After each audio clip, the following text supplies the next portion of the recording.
فلا أقسم بمواقع النجوم وإنه لقسم لو تعلمون عظيم إنه لقرآن كريم في كتاب مكنون لا يمسه إلا المطهرون تنزيل من رب العالمين.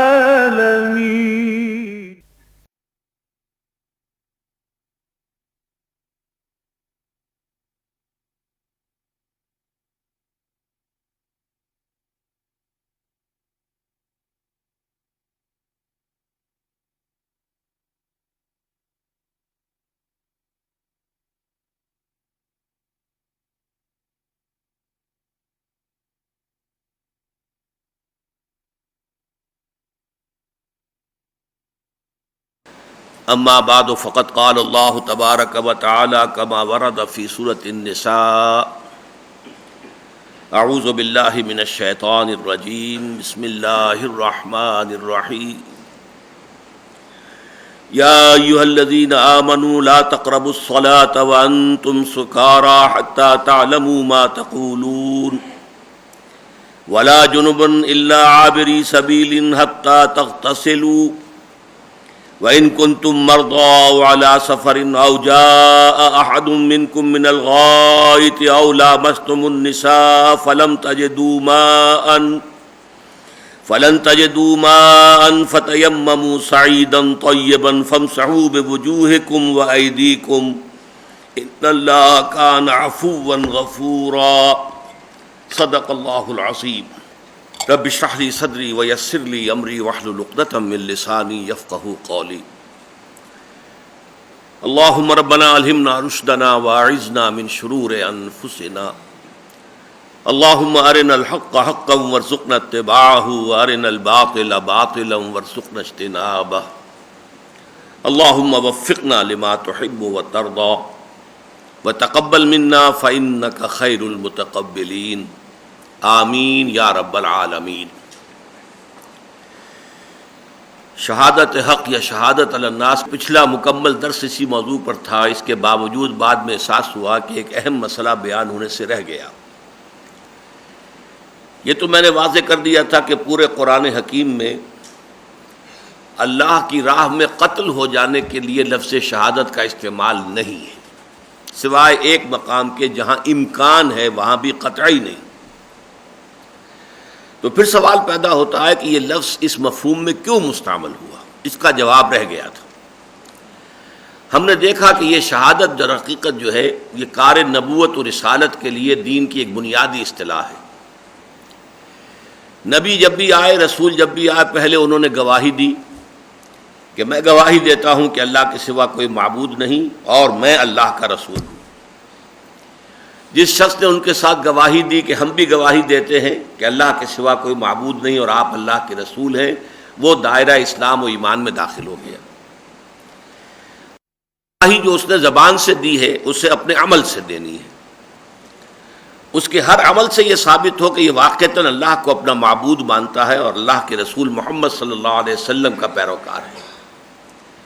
تو قولی شہادت کے بعد عملی شہادت ہو گئی، اور یہ معاملہ جو ہے نبی اکرم صلی اللہ علیہ وسلم پر آ کر اس طرح تکمیل کو پہنچا کہ چونکہ دین کی حیثیت سے، ایک نظام زندگی کی حیثیت سے اسلام کی تکمیل ہوئی محمد پر صلی اللہ علیہ وسلم، لہذا اب شہادت کا عملی تقاضا یہ بھی ہوا کہ اس دین کا ایک عملی نمونہ پیش کر دیا جائے دنیا کے سامنے، اسے قائم کر کے دکھا دیا جائے کہ یہ خیالی جنت نہیں ہے، یہ کوئی یوٹوپیا نہیں ہے، بلکہ یہ ایک واقعی بات ہے، قابل عمل ہے۔ یہ ہے شہادت کا عمل۔ ہر نبی اس کی کوشش کرتے رہے، ہر رسول نے اس کی کوشش کی۔ ان کے امتیوں میں سے جنہوں نے اس کام میں ان کا ساتھ دیا، وہ بھی یہی کام کرتے رہے، شہادت قولی، شہادت عملی، شہادت انفرادی، شہادت اجتماعی کے لیے جد و جہد اور کوشش۔ اب ظاہر بات ہے کہ یہ لوگ زندہ بھی ہیں تو شہید ہیں، وہ تو گواہ ہیں اللہ کے حق میں گواہی دے رہے ہیں۔ عیسائیوں کا ایک فرقہ ہے جس نے کہ اس تصور کو برقرار رکھا ہے کم سے کم نام کی حد تک، یہوواز وٹنسز، یہووا وہ اللہ کے لیے لفظ استعمال کرتے ہیں، یہوواز وٹنسز، یہووا کے گواہ، ہم گواہی دیتے ہیں اللہ کی، سب سے بڑے گواہ تو ہم ہیں، نشہد ان لا الہ الا اللہ وحدہ لا شریک لہ ونشہد ان محمدا عبدہ ورسولہ صلی اللہ علیہ وسلم۔ اس اعتبار سے وہ زندہ بھی شہید ہیں، البتہ اگر وہ اس عمل میں اپنی جان دے دیں تو گویا کہ شہید کے خطاب کے بتمام و کمال حقدار اور مستحق ہو جاتے ہیں۔ یہ منطقی ربط ہے، ورنہ جیسا کہ آپ کو معلوم ہے شہادت کے لیے قرآن مجید حضور کی احادیث میں آیا، ایک بندہ مومن جو یہ گواہی دے رہا ہے، شہید تو وہ ہے، ہر نبی شہید ہے، ہر رسول شہید ہے، حالانکہ شہید جو ہے اس معنی میں رسول اللہ تعالیٰ کی راہ میں قتل ہو ہی نہیں سکتا، مقتول فی سبیل اللہ ہونے کا امکان ہی نہیں ہے، ورنہ حضور کی اتنی بڑی خواہش، لَوَدِدتُّ أَنْ أُقْتَلَ فِي سَبِيلِ اللَّهِ ثُمَّ أُحْيَا ثُمَّ أُقْتَلَ ثُمَّ أُحْيَا ثُمَّ أُقْتَلَ ثُمَّ أُحْيَا ثُمَّ أُقْتَلَ۔ اللہ تعالیٰ اتنی بڑی خواہش کو رد کر دیتا نہیں، اس کا قانون ہے، رسول مغلوب نہیں ہو سکتا، مقتول ہونا تو بہت دور کی بات، بہت دور کی بات، نبی مقتول ہو سکتے ہیں، لیکن یہ کہ ان کو لیے بھی لفظ شہید ہے، تمام رسول شہید ہیں۔ تو اسی طریقے سے تمام مسلمان جو یہ کام کر رہے ہوں وہ شہید ہیں، یہ نہیں کہ ہر مسلمان شہید ہے، لیکن جو ان مسلمان یہ شہادت اپنی زبان سے دے، اپنے قول سے دے، اپنے عمل سے دے، انفرادی طور پر دے اور اجتماعی شہادت کی جد و جہد میں لگا ہوا ہو، وہ زندہ بھی ہے تو شہید ہے، وہ اگر حادثاتی موت میں ہلاک ہو جاتا تو شہید ہے۔ حضور نے فرمایا پیٹ کی بیماری سے جو فوت ہو گیا وہ شہید ہے، جو کہیں ڈوب کر شہید ہو گیا مر گیا وہ شہید ہے، جو کہیں آگ میں جل کر فوت ہو گیا شہید ہے، جو اپنے مال کی حفاظت کرتے ہوئے مارا گیا شہید ہے۔ لیکن یہ کہ شہادت کا اعلیٰ ترین رتبہ کیا ہوگا کہ اسی عمل میں اس اللہ تعالیٰ کے دین کی گواہی دیتے ہوئے اور اس کی اجتماعی گواہی کی جد و جہد کرتے ہوئے اگر کوئی قتل ہو جائے تو گویا کہ اب وہ بتمام و کمال شہید کے خطاب کا، لقب کا مستحق ہو گیا۔ یہ ہے اس کے مابین ربط اور تعلق۔ اللہ تعالی ہم سب کو یہ شہادت نصیب فرمائے، شہادت قولی تو ہے، شہادت عملی کی توفیق دے اور اجتماعی کی جد و جہد کرنے کی توفیق عطا فرمائے۔ اب ہمیں آگے چلنا ہے تو صرف تمہیداً دوبارہ نوٹ کر لیجئے، قرآن حکیم میں پہلی دو جو مدنی صورتیں ہیں، سورہ بقرہ، سورہ آل عمران، ان دونوں میں جو اقدار مشترک ہیں، مثلا دونوں کا آغاز الف لام میم سے ہوتا ہے، دونوں کے اختتام پر بڑی عظیم دعائیں ہیں، پھر دونوں نصفین میں منقسم ہیں، نصف اول نصف ثانی، نصف اول نصف ثانی، ورٹیکل ڈویژن ہے، دونوں کے نصف اول پھر ورٹیکلی تین تین حصوں میں سب ڈیوائیڈڈ ہیں۔ البتہ سورہ آل عمران کا نصف ثانی بھی تین حصوں میں ڈیوائیڈڈ ہے ورٹیکلی، لیکن سورہ بقرہ کا آپ کو یاد ہوگا کہ وہاں ہاریزونٹل معاملہ ہے کہ چار مضامین کی لڑیاں جو ہیں آپس میں گتھی ہوئی ہیں، جیسے رسی چار لڑیوں سے آپ نے بنائی ہو، ایک لال، ایک ہری، ایک نیلی، ایک پیلی، تو جب آپ ان کو بٹ دیتے ہیں تو کوئی سا رنگ بھی آپ کو کنٹینیوس نظر نہیں آئے گا، لال، پیلا، نیلا، ہرا اس طرح نظر آئیں گے۔ تو چار مضامین تھے۔ یہ جو دوسرا جوڑا ہے سورۃ النساء اور سورۃ المائدہ، ان دونوں کے شروع میں حروف مقطعات نہیں ہیں، کوئی قرآن مجید کی عظمت کا خصوصی بیان نہیں ہے، جیسے سورہ آل عمران میں بھی ہے اور سورہ بقرہ میں بھی نہیں ہے، اختتام پر کوئی خاص دعائیں نہیں ہیں، ایک کا آغاز ہوا یا ایھا الناس سے، یہ سورہ نساء ہم پڑھ رہے ہیں، اور ایک کا ہوا یا ایھا الذین آمنوا سے، وہ سورہ مائدہ ہے۔ پھر ان میں ورٹیکل ڈویژن کوئی نہیں ہے، ساری ڈویژن جو ہے وہ سورہ بقرہ کے نصف ثانی کی طرح ہاریزونٹل ہے۔ اور وہ کیا ہے؟ یہاں در حقیقت تین خطاب ہیں، خطاب مسلمانوں سے بحیثیت امت مسلمہ، خطاب یا روئے سخن اہل کتاب کی جانب، اور خطاب منافقین سے۔ یہ تین لڑیاں ہیں علیحدہ جو بٹی ہوئی ہیں، ایک آ جائے گی پھر دوسری آ جائے گی پھر پہلی آ جائے گی پھر تیسری آ جائے گی پھر دوسری اس طریقے سے جو ترتیب جو ہے سورہ بقرہ کے نصف ثانی کی ہے وہ سورہ نساء اور سورہ مائدہ دونوں کی. لیکن یہاں فرق کیا ہے کہ خطاب بامت مسلمہ اور خطاب بمنافقین، لیکن ان دونوں کا خطاب یا ایھا الذین آمنوا سے ہوتا ہے، اس لیے کہ منافقین بھی قانونی طور پر مسلمان تھے، انہیں مسلمان تسلیم کیا جاتا تھا. ان کے مرنے پر حضور نے عبداللہ ابن ابی جیسے رئیس المنافقین کی بھی نماز جنازہ پڑھا دی. لہذا قانوناً جو ہے وہاں یا ایھا الذین نافقوا کہیں نہیں آیا، یا ایھا المنافقون کہیں نہیں آیا، یا ایھا الذین آمنوا سے خطاب ہوگا اہل ایمان کو بھی منافقین کو بھی. یہ تو پھر آپ کو سبجیکٹ میٹر بتا دیتا ہے کہ یہاں اصل میں روح سخن کس کی طرف ہے، خطاب کس سے ہو رہا ہے. اور تیسرا خطاب جو ہے وہ یہود اور نصارہ کی طرف.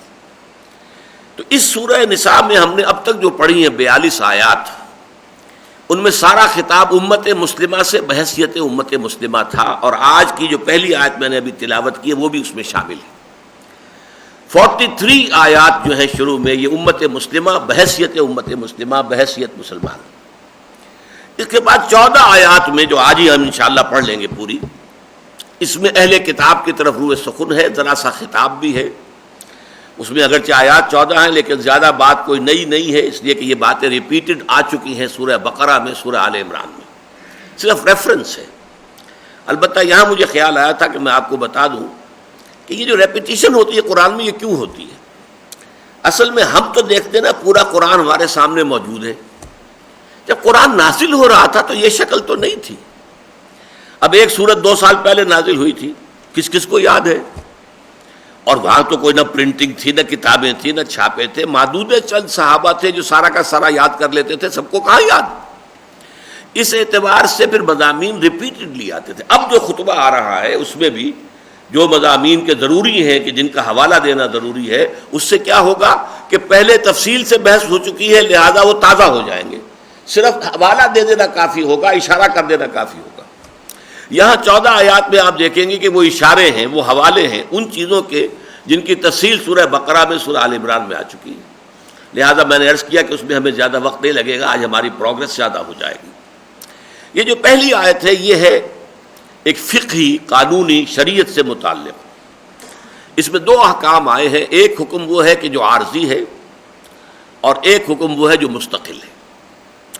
یا ایھا الذین آمنوا لا تقربوا الصلاۃ وانتم سکارى، اہل ایمان نماز کے قریب مت جاؤ جبکہ تم نشے کی حالت میں ہو. حتی تعلموا ما تقولون، جب تک کہ تم پوری طرح سمجھ نہ سکو جو کچھ کے کہہ رہے ہو. نشے میں ہے انسان تو کیا پتا کہہ کچھ رہا ہے، کہنا کچھ چاہتا ہے، زبان سے کچھ نکل رہا ہے. اس حوالے سے اس سے نماز سے منع کر دیا گیا. یہ گویا کہ دوسرا حکم آیا. سورہ بقرہ میں صرف یہ بتایا گیا تھا کہ یسألونک عن الخمر والمیسر قل فیہما اسم کبیر ومنافع للناس. اے نبی آپ سے یہ شراب اور جوئے کے بارے میں پوچھ رہے ہیں، بتا دیجئے ان دونوں کے اندر گناہ ہے اور کچھ لوگوں کے لیے فائدے بھی ہیں. شراب ٹونک بھی ہے، چستی پیدا کرتی ہے، تھوڑی پی جائے تو اس کے اندر فوائد ہیں، لیکن اسمہما اکبر من نفعہما، ان کا گناہ کا پہلو جو ہے ان کے نفع اور فائدہ اور کے پہلو سے زیادہ ہے. بس اتنا کہہ کے چھوڑ دیا. اب اس کے بعد یہ حکم آ رہا ہے کہ نماز کے قریب مت جاؤ. اس سے کیا اندازہ ہوا؟ نماز سے بڑی شے تو کوئی ہے نہیں. تو جو شے نماز سے محروم کر دے انسان کو، اس سے تو زیادہ خبیث شے اور کون سی ہوگی؟ اشارے کی حد تک بات آگے آ گئی. اس کے پس منظر میں ایک واقعہ بیان ہوتا ہے کہ ایک دعوت طعام تھی. یہ ترمذی شریف کی روایت ہے. حضرت عبد الرحمن ابن عوف آپ کو معلوم ہے کہ ایک اچھے خوشحال مرفع الحال دولت مند صحابی تھے حضور کے صلی اللہ علیہ وسلم، بہت بڑے تاجر تھے. انہوں نے ایک دعوت طعام منعقد کی، اس میں بہت سے صحابہ آئے. کھانے پینے ہی کے دوران جو اس میں شراب بھی سرو کی گئی، پی گئی. مغرب کی نماز کا وقت ہو گیا، اب کھڑے ہو گئے اور ایک صحابی کو امام بنایا. صحابی نے وہاں پر قل یا ایھا الکافرون اعبد ما تعبدون پڑھ دیا. کہنا تو چاہیے تھا لا اعبد ما تعبدون، اے کافروں میں بندگی نہیں کرتا، پرستش نہیں کرتا ان کی جن کی تم کرتے ہو. کہیے گئے کہ اے کافروں میں بھی پرستش کرتا ہوں انہی کی جن کی تم کرتے ہو، کیونکہ اب وہ نشے کی حالت میں تھے. اعبد ما تعبدون. اس حوالے سے پھر اس کے بعد جو ہے یہ شان نزول کی ایک روایت ہے. باقی یہ کہ اس کے اندر تسلسل سمجھ لیجئے کہ شراب جو ہے جس طرح گھٹی میں پڑی تھی تو تدریجاً اس کو حرام کیا گیا ہے۔ اس کا آخری حکم جو ہے وہ سورہ مائدہ میں آئے گا۔ تو پہلی بات تو یہ ہوئی کہ یا ایھا الذین آمنوا لا تقربوا الصلاۃ وانتم سکارى حتى تعلموا ما تقولون۔ جیسے شراب کی حالت میں انسان کا ذہن اور شعور متاثر ہو چکا ہوتا ہے، ایسے ہی کچھ خالص حیوانی افعال ایسے ہیں جن سے انسان کی روحانیت متاثر ہو جاتی ہے۔ وہ کیا ہے؟ تعلق زن و شوہ ہے، خالص حیوانی کام ہے۔ ظاہر بات ہے بقائے نسل کے لیے میاں بیوی کی ہم بستری جو ہے وہ اپنی جگہ ہے، قانون فطرت ہے، لیکن اس میں بہیمیت جو ہے وہ حیوانیت کے انسان بہت قریب ہوتا ہے۔ اسی طرح یہ بول و براز کا معاملہ ہے جن میں گندگی بھی ہے، نجاست کا تصور بھی ہے، پیشاب کا یا ہوا کا خارج ہو جانا، یا آپ کو معلوم ہے پخانہ انسان کرتا ہے۔ ان چیزوں سے انسان کی روحانیت متاثر ہو جاتی ہے۔ تو اس کے لیے بھی فرمایا کہ جب تم ان حالتوں میں ہو تو جب تک کہ اس نجاست سے تم طہارت حاصل نہ کر لو، چھوٹی نجاست ہے، صرف آپ جو ہے بول و براز سے فارغ ہو کر آئے ہیں تو وضو کر لیجئے، اور اگر کہیں جو ہے معاملہ جو ہے تعلق زن و شو کا ہوا ہے، مباشرت کا ہوا ہے، تو پھر یہ کہ غسل لازم ہے، غسل کر کے پھر نماز پڑھیے، ورنہ اس کے بغیر نماز نہ پڑھیے۔ البتہ اس میں رعایت کیا ہے؟ اگر پانی نہیں ہے، سفر پر ہے، پانی اتنا کم ہے کہ اگر وہ ان کاموں میں لگا دیا جائے غسل میں اور وضو میں تو پینے کے لالے پڑ جائیں گے، یا کوئی بیماری ایسی ہے کہ پانی کے استعمال سے اندیشہ ہے جان کا، تو اس کی جگہ تیمم فرما دیا گیا کہ یہ رعایت ہے کہ تم پھر اپنے دونوں ہاتھ پاک مٹی پر مارو، ان کو جھٹک دو اور پھر اس سے اپنے چہرے کو ملو دو۔ اسی طرح 2 مرتبہ پاک مٹی کے اوپر ہاتھ مارو، جھٹک دو، ایکسٹرا جو ہے خاک نہیں چاہیے ہاتھ پر، پھر اس سے اپنے دونوں ہاتھ جو ہے وہ کوہنیوں تک یہ مل لو۔ یہ قائم مقام ہو جائے گا وضو کا۔ یہ ہے حکم جو دیا جا رہا، اور یہ ابدی حکم ہے، یہ ہمیشہ کے لیے تیمم کا معاملہ۔ اور اس میں یہاں تک بھی ہوا بعض صحابہ سے کہ انہوں نے سمجھا کہ شاید صرف چھوٹی نجاست سے تو یہ تیمم کافی ہے کہ ہاتھ مارا اور چہرے کے اوپر اور ہاتھ مارا اور ہاتھوں پر، لیکن بڑی نجاست ہو گئی، کسی ایک صحابی کو احتلام ہو گیا کہیں سفر کے دوران، تو اب انہوں نے یہ سمجھا کہ وہ جیسے بعض حیوانات جو ہیں مٹی کے اندر لوٹتے ہیں، انہوں نے اس طریقے سے اپنے آپ کو جو ہے وہ مٹی کے اندر لتھیڑنا شروع کر دیا اور پورا جو ہے وہ لوٹنے لگے اس کے اندر۔ تو انہیں بتایا گیا نہیں، اس کے لیے بھی بڑی نجاست کے لیے بھی تیمم وہی ہے، تیمم ایک ہی ہے، صرف چہرے کو اور ہاتھوں کو کونیوں تک جو ہے وہ اس پاک مٹی کے ساتھ مل لینا، یہ ہے اصل مضمون اس کا۔ فرمایا ولا جنبن، اور نہ ہی حالت جنابت میں تم نماز کے قریب جاؤ، الا عابری سبیل، الا یہ کہ راستہ طے کر رہے ہو، سفر طے کر رہے ہو، تو اس کی بات بعد میں آ جائے گی۔ ولا جنبن حتی تغتسلوا، اصل جملہ یہ بنے گا، اور نہ ہی حالت جنابت میں نماز کے قریب جاؤ یہاں تک کہ غسل کر لو۔ البتہ اس میں استثناء ہوگا جو آگے بیان ہوگا، لیکن یہاں اشارہ کر دیا الا عابری سبیل، اگر کہیں راستہ طے کر رہے ہو، منزل طے کر رہے ہو تو معاملہ علیحدہ ہو جائے گا۔ وَإِن كُنتُم مَرْضَىٰ، اور اگر تم ہو بیمار، پانی کا استعمال جو ہے اس میں مضر ہو، او علی سفر، یا سفر پر ہو، اور سفر پر ہونے کا میں نے کہا کہ پانی یا تو بالکل ہے نہیں، یا ہے تو اتنا کم ہے کہ اگر وضو اور غسل میں استعمال ہو گیا تو پینے کے لالے پڑ جائیں، جان کے لالے پڑ جائیں۔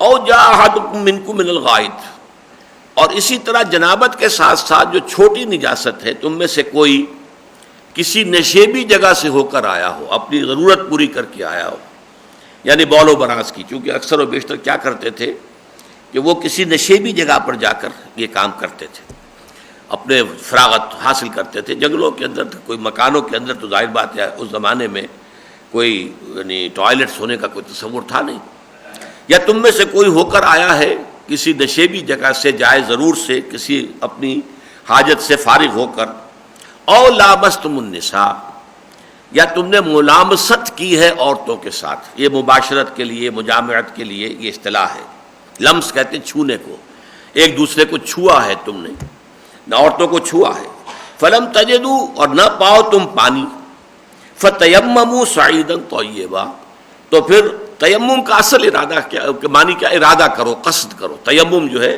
اما یا امو ہی سے ہے، اسی سے امام ہے، عام من البیت الحرام، اسی سے در حقیقت ام القرا ہے، تو اما یا امو، اسی سے امام بنتا ہے. تو وہ یہ تیممو، قصد کرو، ارادہ کرو، سعیدن طیبہ، پاک مٹی. اب پاک مٹی، ہر وہ مٹی پاک ہوگی جس میں نجاست نظر نہ آئے.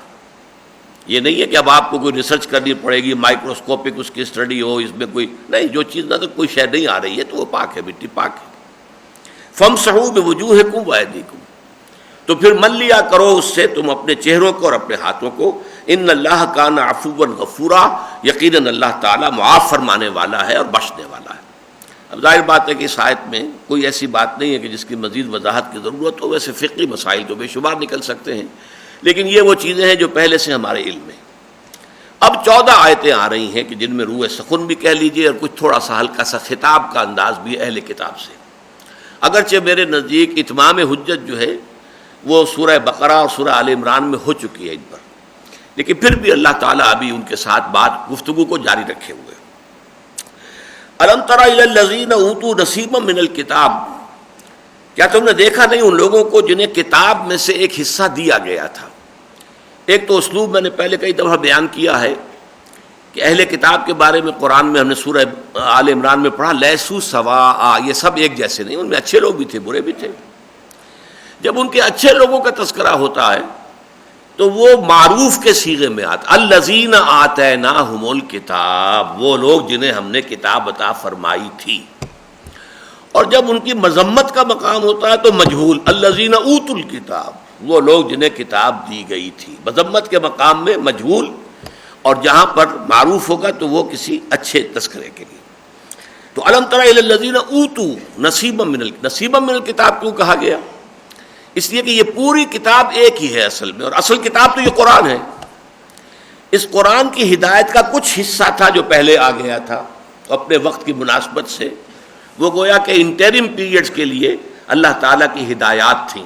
الہدا قرآن حکیم کی شکل میں آنے والا تھا، تو انہیں اس الکتاب میں سے کچھ حصہ ملا تھا جو اپنے زمانے اور ان کے حالات اور ان کی جو بھی صورتحال تھی اس کے ساتھ مناسبت رکھنے والا تھا. الم تر الی الذین اوتوا نصیبا من الکتاب یشترون الضلالۃ، وہ خرید رہے ہیں گمراہی کو. خریدنا یعنی ترجیح دینا، پسند کرنا، ہدایت کو اپنے ہاتھ سے دے کر، جبکہ ہدایت کا نصف النہار پر سورج چمک رہا ہے. ان کے اپنے شہر مدینے میں رسالت محمدی کا سورج جو ہے وہ نصف النہار پر چمک رہا ہے، لیکن انہوں نے پھر بھی ضلالت کو پسند کیا، خرید لی ہے گمراہی. وَيُرِيدُونَ أَن تَضِلُّوا السَّبِيلَ، اور وہ چاہتے ہیں کہ تمہیں بھی گمراہ کر دے، راستے سے ہٹا دے، سیدھے راستے سے تم بھی اے مسلمانوں بھٹک جاؤ، گمراہ ہو جاؤ. ان کی ساری کوششیں جو ہیں وہ اسی کے لیے. وَاللَّهُ أَعْلَمُ بِأَعْدَائِكُمْ، اب اس میں تسلی کا پہلو ہے. اے مسلمانوں، اللہ تمہارے دشمنوں سے خوب واقف ہے، یعنی پرواہ نہ کرو، ان کی چالوں سے وہ واقف ہے. انہم یکیدون کیدا واکید کیدا، وہ اپنی سی چالیں چل رہے ہیں تو ہم اپنی سی منصوبہ بندی کر رہے ہیں. تو ڈرو نہیں. لن یضروکم الا اذى، سورہ آل عمران میں ہم پڑھ چکے ہیں. یہ تمہیں کوئی تکلیف نہیں دے سکیں گے، ہاں کچھ کوفت، کچھ اذیت تو ہوگی، لیکن یہ کہ کوئی مستقل نقصان، کوئی پائیدار جو ہے تمہارے لیے نقصان جو ہے اس کا باعث یہ نہیں بن سکیں گے. واللہ اعلم باعدائکم، اللہ تعالیٰ تمہارے دشمنوں سے خوب واقف ہے، وہ چھپے ہوئے نہیں ہیں اس کے نگاہوں سے. وَكَفَى بِاللَّهِ وَلِيًّا وَكَفَى بِاللَّهِ نَصِيرًا، اور اللہ کافی ہے ولی کی حیثیت سے، پشت پناہ کی حیثیت سے، حمایتی کی حیثیت سے، اور اللہ کافی ہے مددگار کی حیثیت سے. لہذا فکر مت کرو کسی طرح کا، لا تہنوا ولا تحزنوا، اس کی فکر اور تشویش میں مبتلا نہ ہو، لیکن بہرحال چوکس رہو، چوکنے رہو. ایسا نہ ہو کہ unwares، you might be caught unawares. آدمی ہوتا کسی وقت انگارڈڈ مومنٹ میں ہے اور کسی نے آ کر جو ہے کوئی بات آپ کے ذہن میں ڈال دی اور آپ اس کا شعور اس وقت نہیں ہوا کہ یہ کیا بکواس کر گیا ہے، اور لیکن آپ کے دل پر کچھ اثر جو ہے اس کا پڑ گیا. تو اس لیے کہ چوکس چوکنے ضرور رہو. بڑی پیاری بات کہی حضرت مسیح علیہ السلام نے، تم سانپ کے مانند چوکنے لیکن فاختہ کے مانند بے ضرر بنو. اپنے حواریین کو جو ہدایات دی، فاختہ بیچاری کتنی بے ضرر، تو بنو فاختہ، کسی کو نقصان نہ پہنچاؤ، لیکن سانپ کی طرح چوکنے رہو جیسا سانپ چوکنا ہوتا ہے کہ تمہیں کوئی نقصان نہ پہنچا سکے. مٹی کے مادو نہ بن جاؤ. یہ نہ ہو جائے کہ لوگ جو ہے وہ تمہیں جس طرح چاہیں ایکسپلائٹ کر جائیں، جس طرح چاہیں نقصان پہنچائیں. تو اپنے تحفظ میں چوکس رہنا، چوکنے رہنا ضروری ہے. من الذین ہادوا یحرفون الکلم عن مواضعہ، ان یہودیوں میں سے بہت سے ایسے ہیں کہ جو کلام کو اس کے معین ہو جانے کے بعد، ٹھکانہ معین ہو جانے کے بعد اس میں تحریف کرتے ہیں، الٹ پلٹ کر دیتے ہیں، جگہ سے ہٹا دیتے ہیں۔ آپ کو معلوم ہے محض پنکچویشن سے کتنا فرق پڑتا ہے۔ روکو مت جانے دو، روکو مت جانے دو، الفاظ وہی تین ہیں، روکو مت جانے دو، چار الفاظ، روکو مت جانے دو اس کا مطلب کچھ اور ہو گیا، روکو مت جانے دو اس کا مطلب برعکس ہو گیا۔ تو اس طریقے سے بھی ہو سکتا ہے، یا جیسے ان کے ہاں تھا کہ وہ الفاظ کو توڑ مروڑ کر کرتے تھے، آگے پیچھے کر دیتے تھے، یحرفون الکلم عن مواضعہ ویقولون سمعنا وعصینا، اور وہ کہتے ہیں ہم نے سنا اور ہم نے نافرمانی کی۔ کہنا کیا چاہتے تھے؟ ظاہر یہ کرتے تھے کہ ہم نے کہا سمعنا واطعنا، حقیقت میں کیا کہتے ہیں؟ سمعنا وعصینا، ہم نے سنا اور ہم نے نہیں مانا۔ واسمع غیر مسمع، اور سنیے نہ سنایا جائیے ہو، وہ چپکے سے کہہ دیا، سنیے ذرا میری بات سنیے، توجہ فرمائیے، لیکن چپکے سے غیر مسمع، نہ ہی سنائے جاؤ تو بہتر ہے۔ وراعنا، اور وہ کہتے ہیں راعنا لین بالسنتہم، راعنا کہتے ہیں اپنی زبانوں کو موڑتے ہوئے راعینا، راعینا کے معنی کیا؟ ذرا میرا لحاظ کیجئے اور ہمارا بھی خیال کیجئے، ہم سنی نہیں آپ کی بات، ذرا دوبارہ فرما دیجئے، جس کو آپ ہمیشہ کہتے ہیں فرگیو می، ایکسکیوز می، مجھے بتائیے ذرا دوبارہ کیجئے۔ تو یہ جو ہے فرگیو می، اس طریقے کی بات، لیکن یہ کہ وہ اس کو راعینا اے ہمارے چرواہے، دل میں خوش ہوتے تھے۔ لیم بالسنتہم وطعنا فی الدین، اور دین میں وہ گویا کہ طعن اندازی کر رہے ہیں، لوگوں مسلمانوں کے وہ نیزے لگا رہے ہیں دین میں عیب لگانے کے لیے۔ وَلَوْ أَنَّهُمْ قَالُوا سَمِعْنَا وَأَطَعْنَا، اگر انہوں نے کہا ہوتا کہ ہم نے سنا اور مانا، وَاسْمَعْ، اور سنیے، وَانظُرْنَا، اور ذرا ہمیں مہلت دیجئے یا ہماری طرف نگاہ فرمائیے، التفات فرمائیے۔ انظر کے دونوں معنی ہو جائیں گے، اس لیے کہ انتظار بھی اسی سے بنا ہے نا، نظر سے، انتظار باب افتعال۔ ذرا ٹھہریے، ذرا بات ہماری سمجھ میں نہیں آئی ہے، ذرا دوبارہ فرمائیے۔ وانظرنا لکان خیر لہم واقوم، تو یہ ان کے لیے بہت بہتر بھی ہوتا اور یہ ان کے لیے بہت سیدھی بات ہوتی، درست بات ہوتی۔ ولیکن لعنہم اللہ بکفرہم، لیکن اللہ تعالیٰ نے تو ان کو ان کے کفر کی پاداش میں ان پر لعنت کر دی ہے، یعنی یہ اس طرز عمل میں اب لعنت زدہ ہونے کی بنا پر اب مبتلا ہو چکے ہیں، گویا کہ وہی بات کہ مہر ہو گئی ہے۔ ختم اللہ علی قلوبہم وعلی سمعہم وعلی ابصارہم غشاوہ ولہم عذاب عظیم، یا طبع اللہ علی قلوبہم بکفرہم، اللہ تعالیٰ نے ان کے دلوں پر مہر لگا دی۔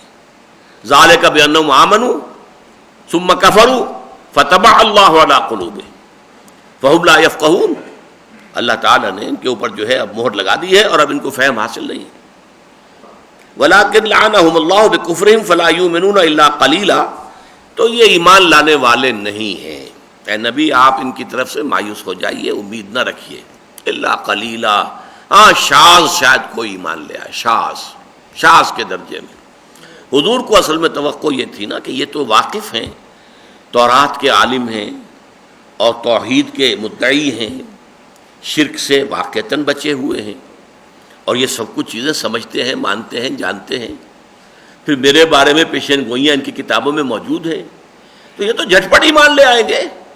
مکے کے لوگ اور تھے، ظاہر بات ہے ان کے پاس نہ کتاب، نہ شریعت، نہ کوئی علم، نہ وہ نبیوں سے واقف، تو ان کا معاملہ اور تھا، لیکن یہ لوگ تو جھٹپٹ ایمان لے آئیں گے۔ لیکن آپ دیکھ رہے ہیں سورہ بقرہ ہی سے حضور کی اس امید کو اللہ تعالیٰ نے بار بار کہا، لن ترضی عنک الیہود ولا النصارى حتی تتبع ملتہم، یہ سورہ بقرہ میں آگے کیا ہے۔ اے نبی آپ سے نہ یہودی جو ہے راضی ہوں گے نہ نصارہ، جب تک کہ آپ ان کی پیروی نہ کریں۔ مسئلہ تو یہ ہے، چودراہٹ کا مسئلہ ہے، چودراہٹ کیسے چھوڑ دیں؟ آپ کو مان لے تو چودراہٹ گئی۔ ان کا منصب، وہ دین کے بہت بڑے جو ہیں وہ پیشوا ہیں، ان کے ہاتھ چومے جاتے ہیں، ان سے لوگ آ کے فتوے مانگتے ہیں، ان کی عزتیں کرتے ہیں، ان کی جوتیاں سیدھی کرتے ہیں، ان کو نذرانے پیش کرتے ہیں، سب سارا چیزیں کیسے لوز کر دیں گے وہ؟ لن ترضی عنک الیہود ولا النصارى حتی تتبع ملتہم، تو وہی فرمایا فلا یؤمنون الا قلیلا، یہ نہیں ایمان لائیں گے مگر شاذ۔ یا ایھا الذین اوتوا الکتاب، اور دیکھیے یہاں بھی اوتوا الکتاب کہا گیا، الذین آتیناہم الکتاب نہیں کہا گیا۔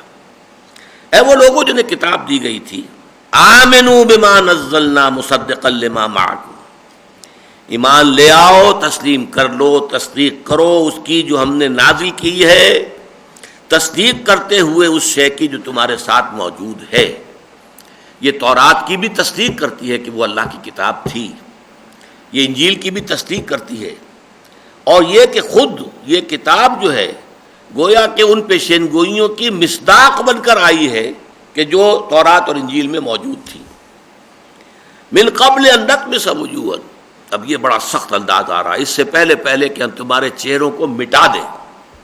اب چہروں پر آپ کو معلوم ہے یہ ناک ہے، یہ منہ ہے، یہ آنکھیں ہیں، یہ نقش و نگار ہیں، کوئی ایسا ہاتھ لگے کہ یہ سب برابر ہو جائے، اسپاٹ، نہ آنکھ رہے، نہ ناک رہے، نہ منہ رہے، یہ ہے نطمسا، جیسے کہ کسی چیز کو مٹا دیا جائے۔ آپ نے بلیک بورڈ کے اوپر کوئی تصویر بنائی ہوئی تھی، اس کو مٹا دیا، نطمسا۔ ان نطمس وجوہا نردها علی ادبارها، اور پھر انہیں اپنی پیٹھوں کے بل پر موڑ دیں، چہرہ پیچھے کر دیں، قبر کی طرف کر دیں۔ اور نلعنہم کما لعنا اصحاب السبت، یا ہم ویسی لعنت کریں جیسے کہ ہفتے والوں پر ہم کر چکے ہیں۔ وہ جو ایلات میں جو قوم آباد تھی بنی اسرائیل کی، جنہوں نے ہفتے کے قانون، سبت کے قانون میں جو ہے وہ ہیلے بنائے تھے، اور وہ ہفتے کے روز جو ہے وہ بڑے بڑے حوض اور وہ کھود لیتے تھے جن میں کہ مچھلیاں آ جاتی تھی، پانی سمندر کہا گیا، پھر اس کو کاٹ دیا سمندر سے کہ واپس نہیں جا سکتی، اتوار کو جا کے پکڑ لیا۔ تو اس سے یہ کہ سارا جو قانون کی حکمت تھی، جو روح تھی، یوم سبت کا جو حرمت تھی کہ کوئی دنیاوی کام نہیں ہو سکتا، اس کی روح تو ختم ہو گئی، اس لیے کہ لگے ہوئے تو ہو، کسیاں لے کے لگے ہوئے ہو، لیکن بس یہ کہ مچھلی پکڑی دی، تو اس سے کیا ہوا؟ تو پھر کیا کیا تھا؟ ان کو بندروں کی شکل میں بنا دیا گیا، سوروں کی شکل میں بنا دیا گیا۔ تو کیا اسی طرح کا تم چاہتے ہو کہ تمہارا بھی حشر کر دیا جائے؟ یا ایھا الذین اوتوا الکتاب آمنوا بما نزلنا مصدقا لما معکم من قبل ان نطمس وجوہا فنردها علی ادبارها او نلعنہم کما لعنا اصحاب السبت وکان امر اللہ مفعولا۔ اور دیکھو جان لو اللہ تعالیٰ کا معاملہ تو یہ ہے کہ ہر شے جو ہے، جو اس کا ارادہ ہے، امر ہے، اس کا فیصلہ ہے، اس کی تدبیر ہے، وہ ہو کر رہنی ہے، پوری ہوگی۔ اللہ کا یہ دین کامل ہو کر رہے گا۔ یریدون لیطفئوا نور اللہ بافواہہم واللہ متم نورہ ولو کرہ الکافرون، یہ چاہتے ہیں کہ اللہ کے نور کو اپنی منہ کی پونکوں سے بجھا دیں، حالانکہ اللہ تعالیٰ کا فیصلہ یہ ہے اٹل کہ اس نور کا وہ اتمام فرما کر رہے گا، تکمیل فرما کر رہے گا، چاہے یہ کافروں کو کتنا ہی ناگوار ہو۔ اب یہ آج دوبارہ آ گئی ہے اس سورہ مبارکہ میں، ان اللہ لا یغفر ان یشرک بہ ویغفر ما دون ذلک لمن یشاء۔ سن لو اللہ تعالیٰ اس کو نہیں بخشے گا کہ اس کے ساتھ شرک کیا جائے، البتہ بخش دے گا جو بھی کچھ اس سے کمتر ہوگا جس کو چاہے گا۔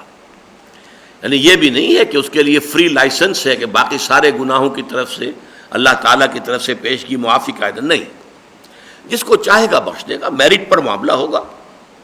جیسے کہ آپ کو معلوم ہے مقدمات میں بھی اگر کہیں قتل کا مقدمہ ہے اور قاتل ثابت ہو چکا ہے کہ یہ قاتل ہے، اور اس کی عدالت عظمیٰ جو ہے اس سے بھی اس کی اپیل خارج ہو گئی، تو پھر ایک ہوتی ہے ہمارے ہاں، اگرچہ اسلام میں اس کی گنجائش نہیں ہے، کہ ہیڈ آف دی اسٹیٹ جو ہے پھر مرسی اپیل پر غور کرتا ہے، لیکن اس میں بھی فیکٹس کو دیکھا جاتا ہے، یہ نہیں ہے کہ بالکل نہ ہو سرے سے، کہ کہیں کوئی لوپ ہول ہے، کہیں کوئی گنجائش ہے، تو بات میرٹ کی ہوتی ہے۔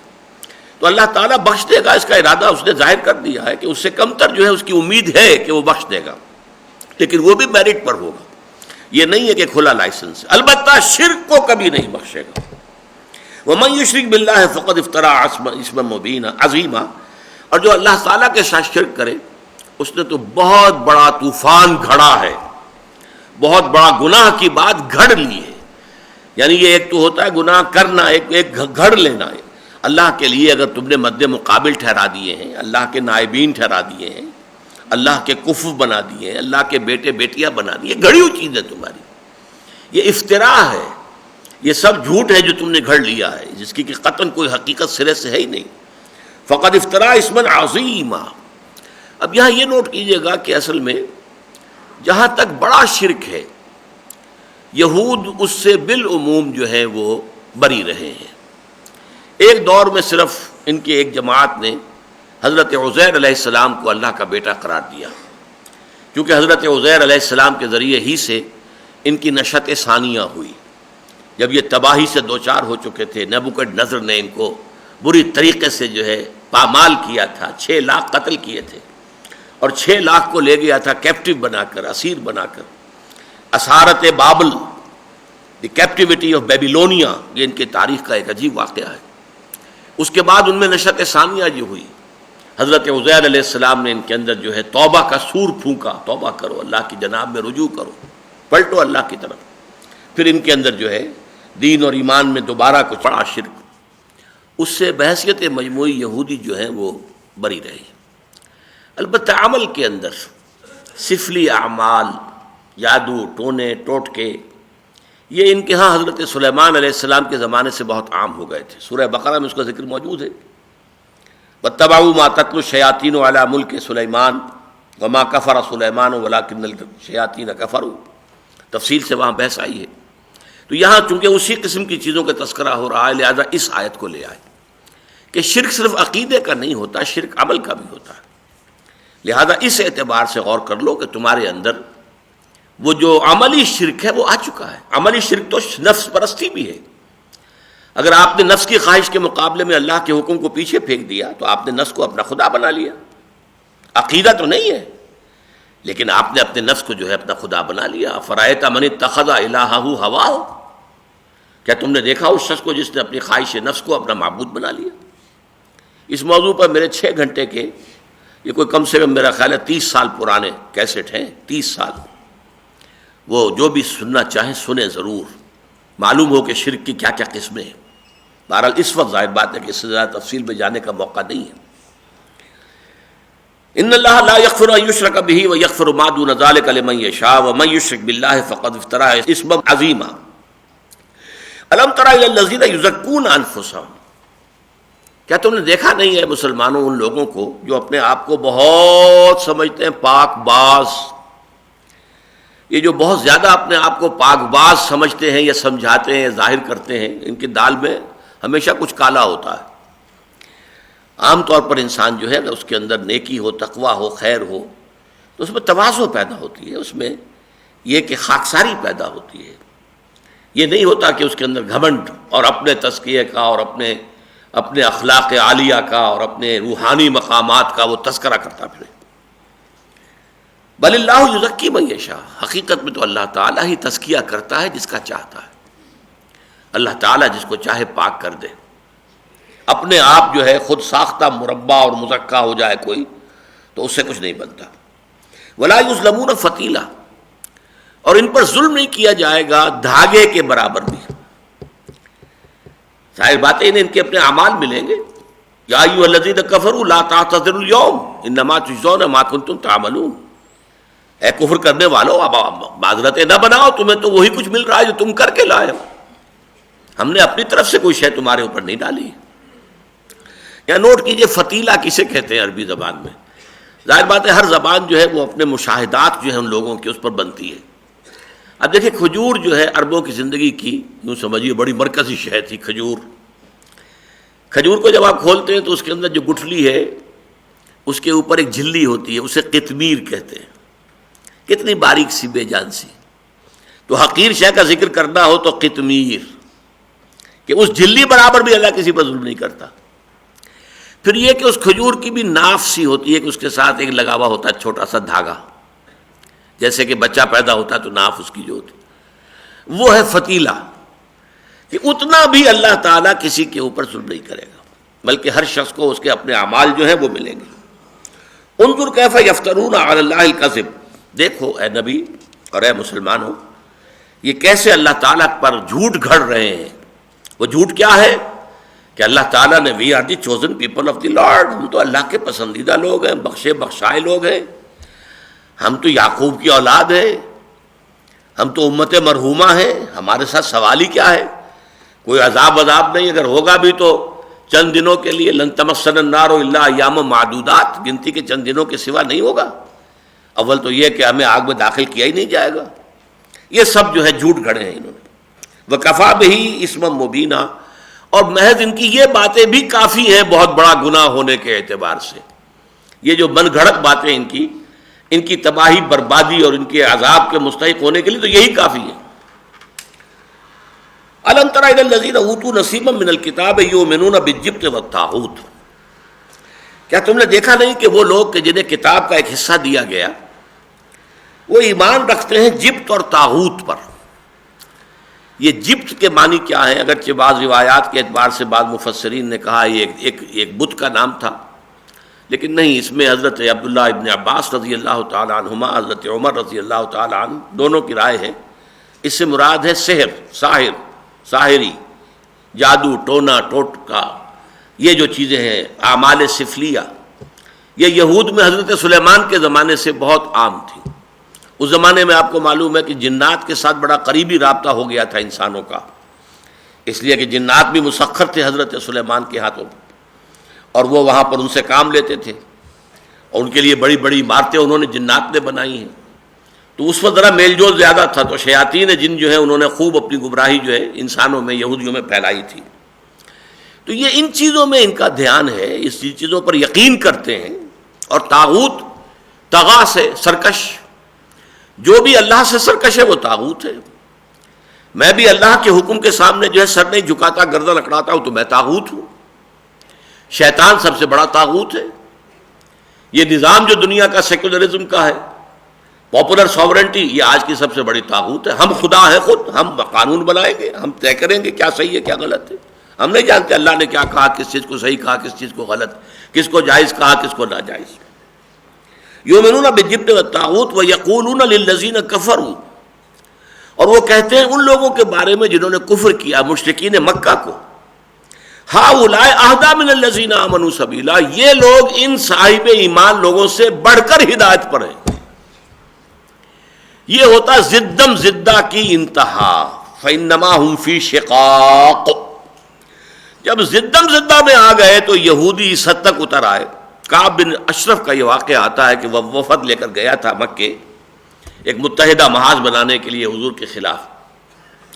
وہاں ابو سفیان نے کہا کہ اچھا تم بتاؤ کہ ہمارا دین بہتر ہے یا یہ محمد کا اور ان کے ساتھیوں کا دین بہتر ہے صلی اللہ علیہ وسلم. انہوں نے کہا اچھا تم بیان کرو تمہارا دین کیا ہے. انہوں نے کچھ اپنے حج کے مراسم، ہم یہ کرتے ہیں، وہ کرتے ہیں، مہمانوں کو کھانا کھلاتے ہیں، پانی پلاتے ہیں، تمہارا دین ان سے بہتر ہے. حالانکہ سب جانتا تھا، بہت بڑا عالم تھا، بہت بڑا عالم تھا، بلعام بن باورہ کی مثال. تو انہوں نے وہاں کہا جا کر کہ تمہارا دین، حالانکہ وہ جانتے مشرک بت پرست، لیکن وہ زدم زدہ محمد کی مخالفت اور دشمنی میں یہاں تک آ گئے صلی اللہ علیہ وسلم. وَيَقُولُونَ لِلَّذِينَ كَفَرُوا هَؤُلَاءِ أَهْدَىٰ مِنَ الَّذِينَ آمَنُوا سَبِيلًا أُولَٰئِكَ الَّذِينَ لَعَنَهُمُ اللَّهُ، یہ وہ لوگ ہیں جن پر اللہ نے لعنت فرما دی. وَمَن يَلْعَنِ اللَّهُ فَلَن تَجِدَ لَهُ نَصِيرًا، اور جس کو اللہ تعالیٰ جس پر لعنت کر دے پھر ان کے لیے تم کوئی مددگار نہ پاؤ گے. کون انہیں ہدایت دے گا، کون انہیں چھڑائے گا. ام لہم نصیب من الملک فإذا لا یؤتون الناس نقیرا، کیا یہ لوگ ان کے پاس اختیار کا کوئی حصہ ہے، بادشاہی کا کوئی حصہ ہے. الملک للہ، بادشاہی اختیار تو کل کی کل اللہ کے لیے. یہ جو ہے ٹھیکیدار بنے بیٹھے ہیں. ان کا مسئلہ کیا تھا؟ وہ سمجھتے تھے نبوت پر تو ہمارا اجارہ ہے،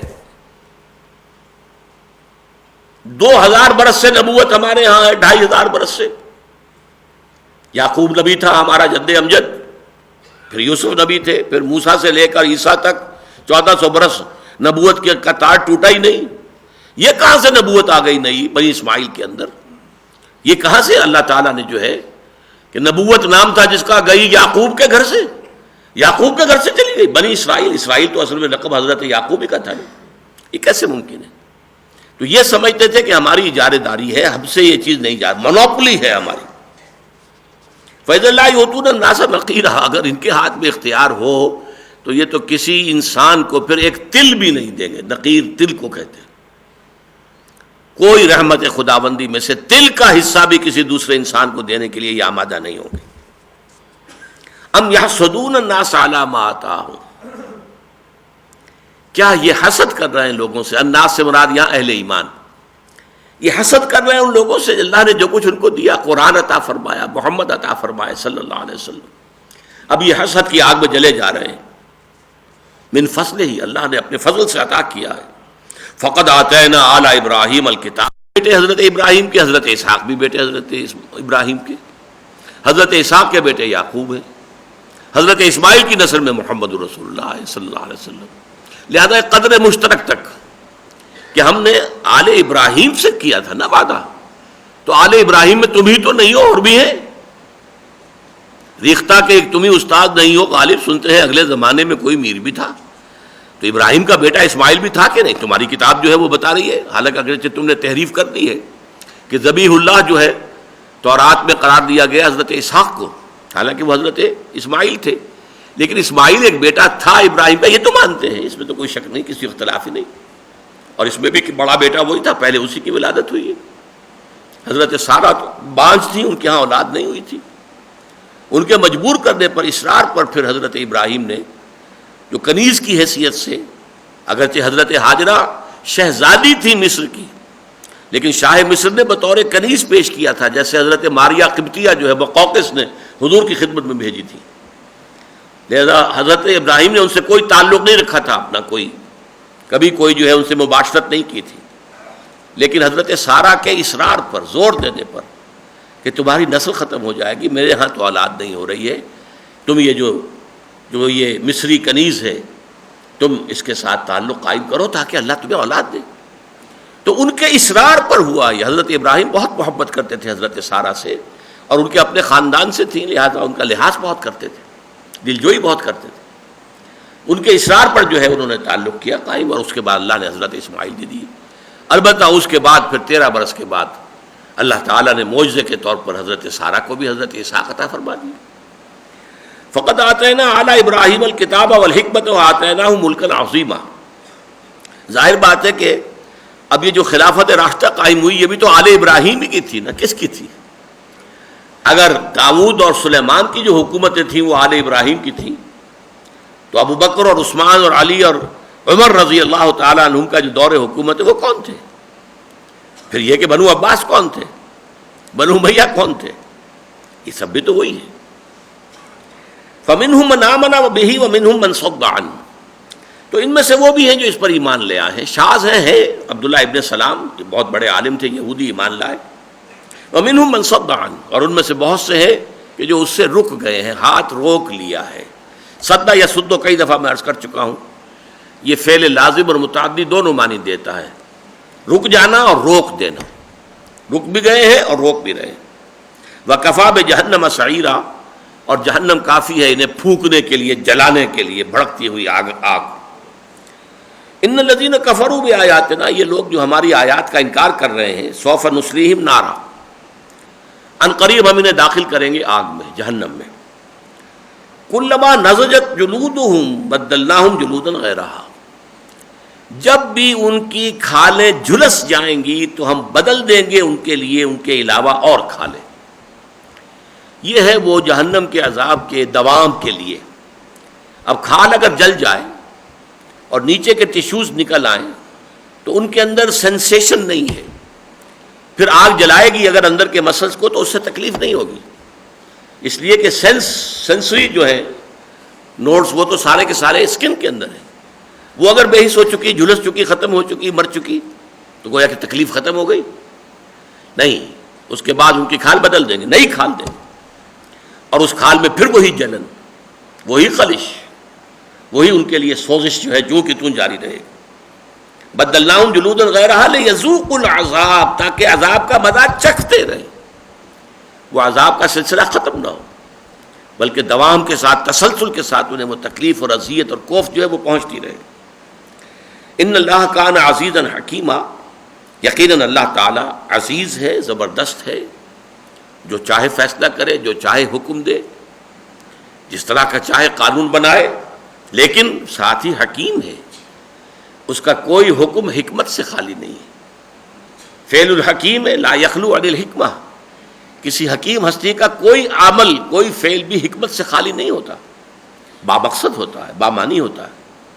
بے مقصد بے معنی کام آپ کریں گے تو اس کا مطلب یہ کہ آپ کا دماغی توازن ٹھیک نہیں، آپ تو در حقیقت اس مقام سے گر چکے۔ تو اللہ تعالیٰ عزیز بھی ہے، حکیم بھی ہے۔ والذین آمنوا وعملوا الصالحات، اس کے برعکس جو لوگ ایمان لائے اور جنہوں نے نیک عمل کیے، اللہم ربنا اجعلنا منہم سندخلہم جنات تجری من تحتہا الانہار، تو ان قریب ہم انہیں داخل کریں گے ان باغات میں کہ جن کے دامن میں ندیاں بہتی ہوں گی۔ اصل میں ترجمہ تو ہوتا ہے تحتہم الانہار، تحتہا الانہار، اس کے نیچے ندیاں بہتی ہوں گی، لیکن میں ہمیشہ ترجمہ کیا کرتا ہوں جس کے دامن میں، اس لیے کہ قرآن مجید میں بھی نقشہ کھینچا گیا ہے۔ اور عرب کا معاملہ کیا تھا؟ وادیاں، نیچے وادی گہرائی میں چشمہ بہہ رہا ہے، اور پھر یہ کہ جو ادھر دونوں طرف ڈھلوان کے اوپر درخت ہے، پلانٹیشن ہے۔ تو تحت کا مطلب یہ ہے جس کے دامن میں ندیاں بہہ رہی ہیں۔ دامن میں کوہ کے ایک چھوٹا سا جھونپڑا ہو، علامہ اقبال کی جو بچوں والی نظم ہے کہ دامن میں کوہ کے چھوٹا سا جھونپڑا ہو، اور اس میں بھی ہے وہ چشمہ بھی ہو، اور پانی جو ہے وہ کہ وہ موج، پانی بھی موج بن کر اٹھ اٹھ کے دیکھتا ہو۔ تو یہ جو ایک نقشہ ہے کہ ایک پہاڑی، ایک سطح مرتفع ہے، اور اس کے اوپر جو ہے قطار اندر قطار درخت لگے ہوئے ہیں، اور نیچے وادی کے اندر جو ہے وہ اگر چشمہ بہہ رہا ہے، کوئی دریا ندی ہے، اس سے ظاہر بات ہے کہ پانی جو ہے وہ سیپ کر رہا ہے، جذب ہو رہا ہے، دونوں سائڈز میں جا رہا ہے، تو درختوں کی جڑوں کو جو ہے سیراب کر رہا ہے۔ یہ ایک فطری باغ، ایک باغ تو وہ ہوتا ہے جو آدمی لگاتا ہے خود، اس کے لیے تو یہ کہ زمین کو ہموار کریں گے، جو بھی کریں گے، لیکن ایک وہ ہے کہ جو نیچرل، ایک جہاں پر کہ آپ کو ایک نظر آئے ہریاول اور نیچرل جو ہے اللہ تعالیٰ کی طرف سے ایک باغ کی شکل، تجری من تحتہا الانہار خالدین فیہا ابدا، اس حال میں کہ وہ رہیں گے اس میں ہمیشہ ہمیش۔ لہم فیہا ازواج مطہرۃ، ان کے لیے ہوں گے ان میں بیویاں نہایت پاک باز، نہایت صالح، نہایت پاک کی ہوئی۔ یہی لفظ آپ کو معلوم ہے حضور کی ازواج کے لیے آتا، ازواج مطہرات، اور سورہ احزاب میں آیا لیطہرکم تطہیرا، تاکہ تمہیں خوب پاک کر دے، ہر آلائش سے، ہر خرابی سے بالکل پاک اور صاف کر دے۔